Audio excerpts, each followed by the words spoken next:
Oi, gente, tudo bem? Olha, em janeiro desse ano, o presidente Jair Bolsonaro editou uma medida provisória na qual ele transferia a responsabilidade de demarcação de terras indígenas da FUNAI para o Ministério da Agricultura. Isso, na verdade, tinha sido inclusive uma promessa de campanha dele para agradar os pecuaristas da região norte que veem no papel da FUNAI de demarcação de terras indígenas obstáculo ao crescimento e à expansão da pecuária na Amazônia, que a gente sabe impacta em desmatamento de grandes áreas para cultivo de pastagem. Bom, essa medida de tão maluca e tão abominável foi rejeitada pelo Congresso em janeiro. E aí o presidente, não satisfeito, em junho, reedita a mesma medida dentro do mesmo período legislativo, o que é proibido pela Constituição. Aí quem entra em ação? O Supremo Tribunal, que impõe ao presidente uma derrota, tornando nula a medida provisória. Pois bem, hoje pela manhã o presidente, saindo de um culto evangélico em Brasília, se disse magoadinho com o decano Celso de Mello, ministro do Supremo, que deu agora uma entrevista na quinta-feira no Estadão, dizendo que o presidente da República minimiza a Constituição e que pratica atos de autoritarismo no exercício da presidência. Então, o que o ministro Celso de Mello falou é a pura verdade. De janeiro para cá, foram várias as medidas provisórias que afrontam a legislação e também a Constituição brasileira. Essa é só mais um exemplo. Então, na verdade, a minha interpretação desse fato, e o presidente da República, inclusive, disse em entrevista que ele assumia o erro dessa medida, que na verdade foi a assessoria dele que cometeu o erro, mas que ele estava assumindo pela assessoria o erro. Ora, o presidente da República foi deputado federal há 28 anos, conhece ou deveria conhecer o processo legislativo. Eu não acredito que a assessoria do presidente seja tão incompetente ao ponto de não perceber que essa medida estava sendo reeditada dentro do mesmo exercício legislativo. Na verdade, pessoal, isso é uma artimanha, é um artifício do Bolsonaro, que é bem característico dele, de insistir no mesmo tema, mesmo sendo inconstitucional, para agradar os seus eleitores e manter sua popularidade em alta com esse perfil de eleitor, que é o perfil de eleitor que elegeu o Bolsonaro, que quer que ele haja dessa forma. Então, com isso, o que é que ele faz? E aí é que eu acho que é um ponto bem grave.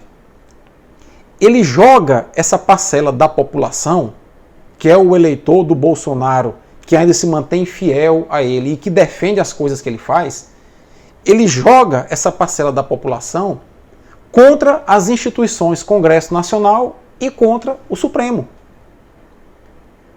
Esse segmento da população diz assim, olha, o nosso presidente está lá lutando para implementar as mudanças e não consegue porque o Congresso corrupto, o Supremo corrupto, não deixa. Então isso é muito grave. Um presidente da República jogar um segmento da população significativo contra as instituições meramente por artifício de popularidade. Quanto que se sabe, todas as análises que já foram feitas à luz do Congresso, à luz do Supremo Tribunal, foram feitas com base na legislação e na Constituição, que o presidente insiste em desrespeitar. Porque simplesmente ele é um autocrata. Simplesmente ele quer legislar de acordo com as suas convicções ideológicas. Então isso não cabe a um presidente da República, isso não é papel de um presidente da República, de um país democrático como o Brasil. Nós temos que realmente, cada vez mais, ampliar o nosso leque de discussão, as nossas reflexões sobre o cenário que está posto aí, porque ele não é dos melhores.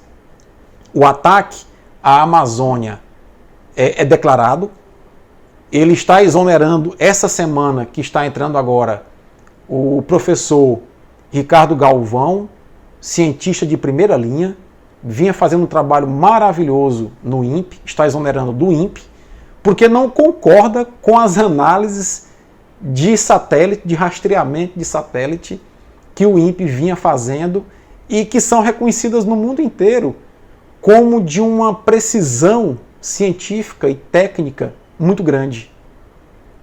Então, quer dizer, ele passa por cima de tudo e vai fazendo as coisas do jeito que ele acha, porque, na verdade, os Estados Unidos estão com os olhão desse tamanho em cima da Amazônia.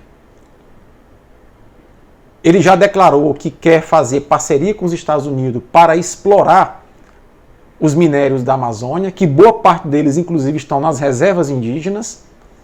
E nós sabemos que a atividade é uma atividade altamente predatória.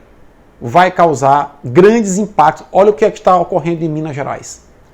Vai causar grandes impactos na Amazônia.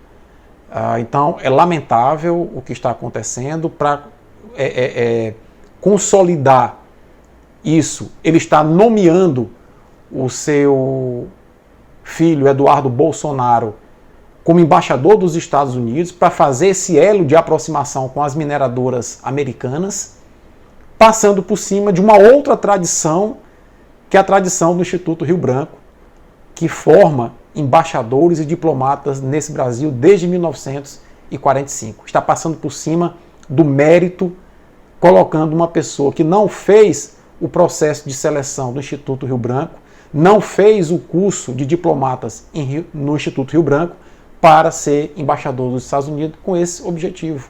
Então as peças vão se encaixando. Então é lamentável o que está acontecendo e a nós cabe apenas resistir. Tentar levar orientação desses processos para a população e resistir. Forte abraço a todos. Até a próxima.